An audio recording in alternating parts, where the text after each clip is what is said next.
Now in this video we are going to study about hydrophily, that means pollination by water. So hydrophily, this is a rare type of pollination. It occurs in only 30 genera, one genus, many genera. In only 30 genera there is pollination by water.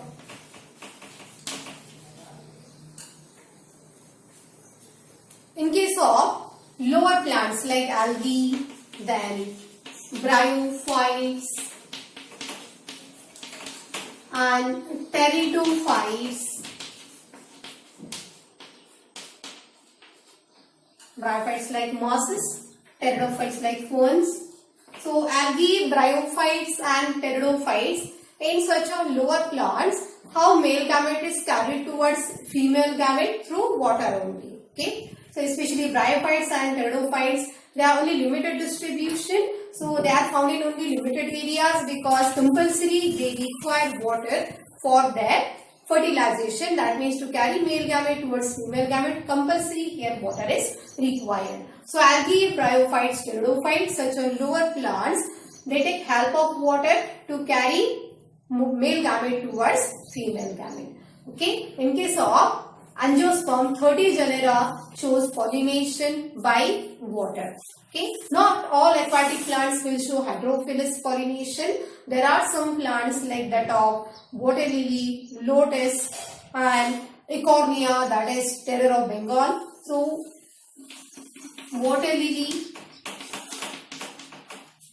lotus and Eichhornia, that is water hyacinth.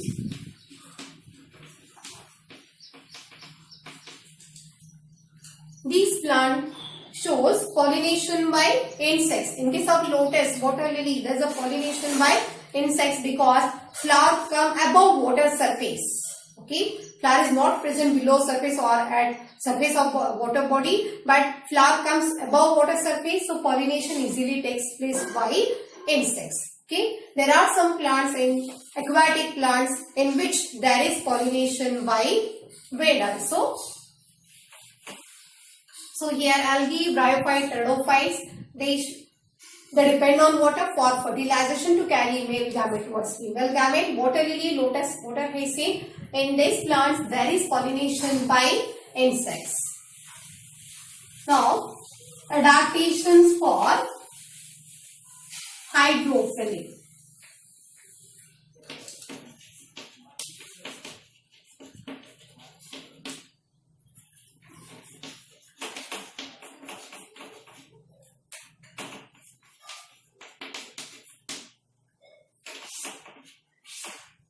Adaptations for hydrophily. So first adaptation for hydrophily means an adaptation which favors facilitate hydrophily or which helps in water pollination. So adaptations for hydrophily, first one, flowers are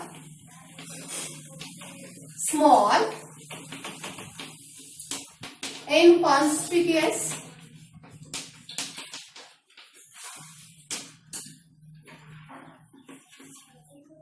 without fragrance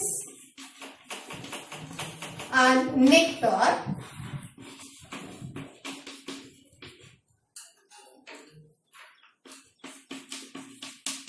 pollen grains are unwettable,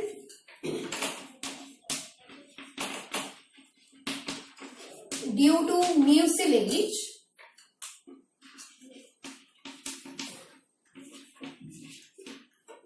and perianth and other floral parts. Perianth and other floral parts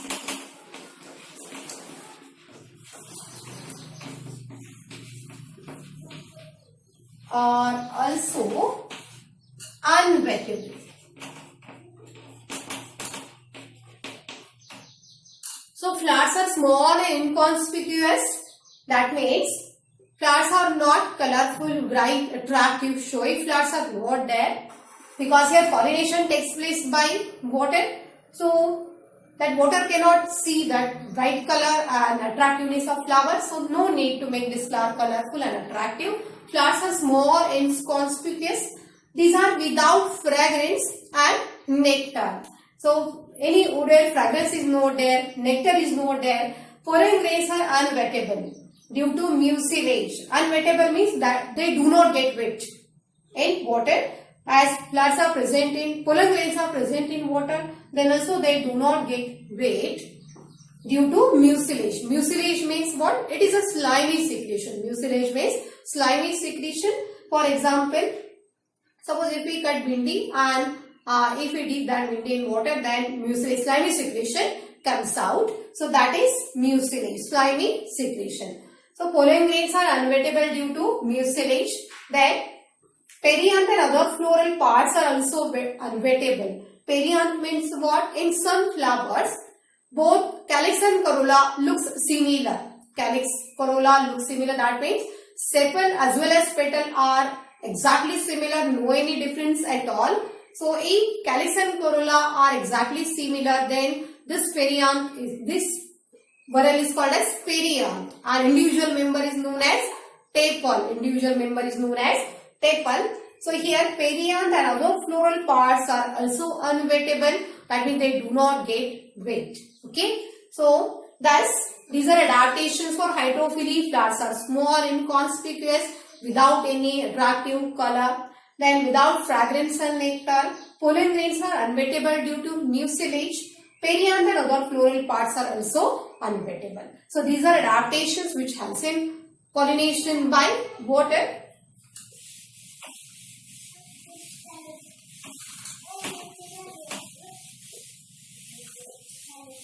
Next, types of hydrophily.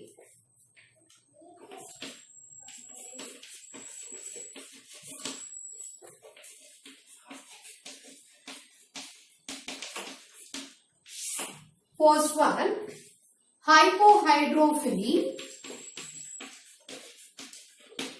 and second we will study about epihydrophily. So first one is hypohydrophily and second one is epihydrophily. Hypo means what? Below, and epi means above. So hypohydrophily and epihydrophily. So first hypohydrophily, for example, Zostera and Ceratophyllum. Zostera and Ceratophyllum. So in these aquatic plants, pollination takes place below water surface. Pollination takes place below water surface. So that is called as hypohydrophily. So here pollen grains float below water surface passively.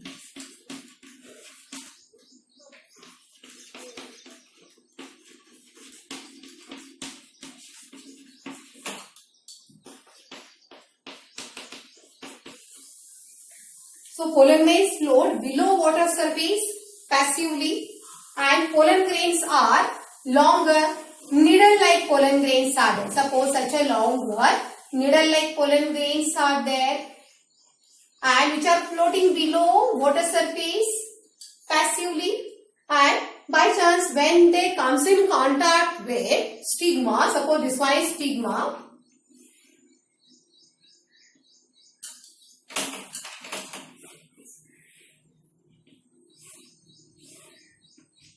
So by chance when such a pollen grains, they are floating passively in water.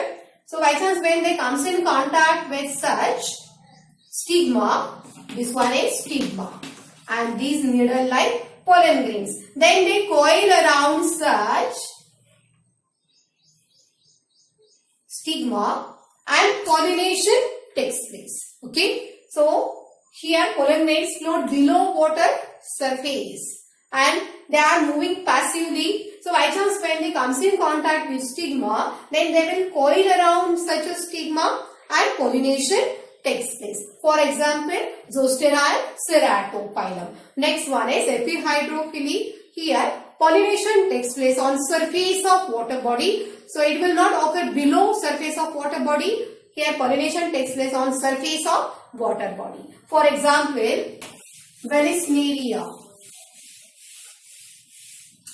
For example, Valisneria.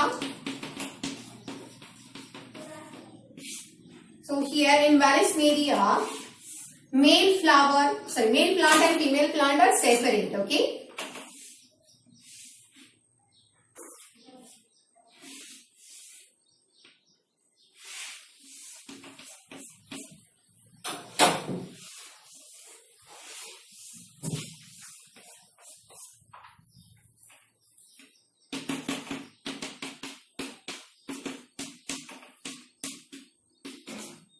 This one is water. Okay.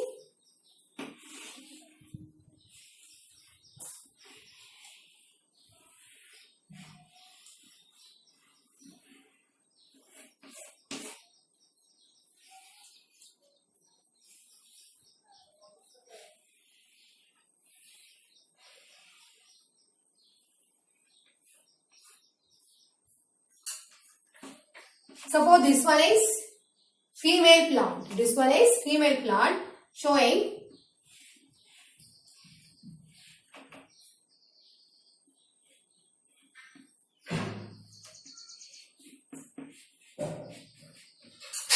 such a female flower. You can see here pedicel of this female flower. Pedicel, that is stalk of flower. Peduncle is stalk of inflorescence, isn't it? This is stalk of female flower. And this is coiled here. This is female Valisneria plant. Female plant. And suppose this one is male plant.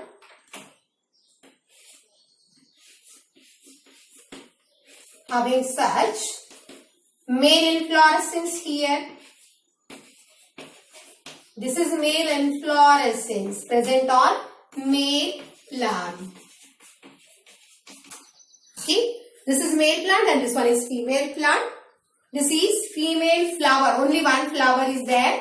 There is no inflorescence. Remember this. This is female flower. No inflorescence. Single flower is there. And having such a coiled pedicel. Still this flower is immature. That is it will be present in the form of bud. So when it is present in the form of bud, pedicel is coiled here. This is male inflorescence. That is group of male flowers. Group of male flowers. Here what happens? When this female flower becomes mature. When this female flower becomes mature, then there is uncoiling of this pedicel like this. And due to that uncoiling of pedicel, this pedicel becomes pretty longer and this female flower comes at the surface of water body like this. Okay. And from this male inflorescence, when male flower becomes mature one by one, all these male flowers are released out. These are separated from inflorescence and all they will come to water surface and passively they move towards such a female flower. They move towards such a female flower. So these are male flowers which are present around female flower. So these are male flower. Here I had drawn 4 male flower. This one is female flower. Okay. So this male flower is with pollen grains. So from such a male flower, there is a release of pollen grains and that pollen grains will come to this female flower. Pollen grains from this male flower come to this female flower and pollination takes place. Okay. After pollination, very interesting. After pollination, again there is coiling of this pedicel or stalk of female flower. Again there is coiling of the stalk of female flower and this flower is again brought below water surface and after that there will be fertilization and fruit seed formation will occur. Okay, so this is about epihydrophily. That means pollination which takes place at surface of water body. For example, in Valisneria. Okay, initially flower was present below water surface. When it was immature, it was present in the form of bud. At that time, this pedicel was coiled.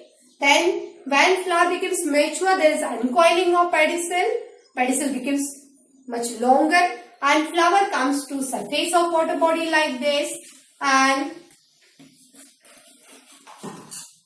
when male inflorescence become mature, one by one male flowers are released. These male flowers move passively towards female flower. They surround such a female flower. From male flower, pollen grains are released and pollination takes place here at surface of water body. After pollination, again there is coiling of pedicel. This female flower is brought below water surface, and after that there will be fertilization and fruit formation. So this is about epihydrophily, that is pollination at surface of water body, for example Valisneria. Okay, so this is about hydrophily, which occurs only in 30 genera. That means comparatively less rare type of pollination which occurs in only 30 genera.